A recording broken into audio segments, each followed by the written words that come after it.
বোর্ডে একটি ম্যাথ দেখতে পাচ্ছ, গুলির ম্যাথ। এটা পরীক্ষায় প্রত্যেক বছর আসে। দেখো প্রশ্নে কি বলছে, 1 কেজি ভরের একটি বন্দুক থেকে 5 গ্রাম ভরের একটি গুলি ছোড়া হলো।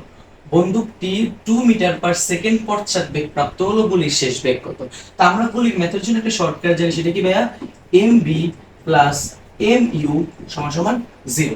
এই mটা হচ্ছে গুলির ভর, বন্দুকের ভর, আর ভিটা হচ্ছে বন্দুকের পশ্চাৎ বেগ, আর এই এমটা হচ্ছে গুলির ভর, আর ইউটা হচ্ছে গুলির বেগ। আমাকে প্রশ্ন চাইছে গুলির শেষ বেগ কত, অর্থাৎ আমাকে কি ইউটা বের করতে হবে। সো ইউটা আমরা বের করতে হলে এটাকে ওই পাশে নিয়ে গেলে আমরা পাচ্ছি যে এম ইউ সমান সমান এম ভি, সুতরাং ইউ সমান সমান M V by M. Okay, small M. So আমার এমটা কি? এম হচ্ছে বন্দুকের ভর, বন্দুকের ভর কত ভাইয়া? 1 কেজি। কত? 1 কেজি। ভি কি? ভি হচ্ছে এই যে ক্যাপিটাল ভি, এই ভি হচ্ছে গুলির বেগ।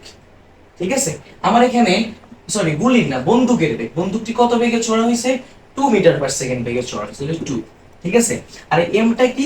এমটা হচ্ছে বুলেট বা গুলির ভর। বুলেটটা কতটুকু ভাইয়া? দেখো 5 গ্রাম। কতটুকু? 5 গ্রাম। তাহলে 5 গ্রামকে আমি কেজিতে নিলে কত হবে? 0.05। কত হবে? 0.05।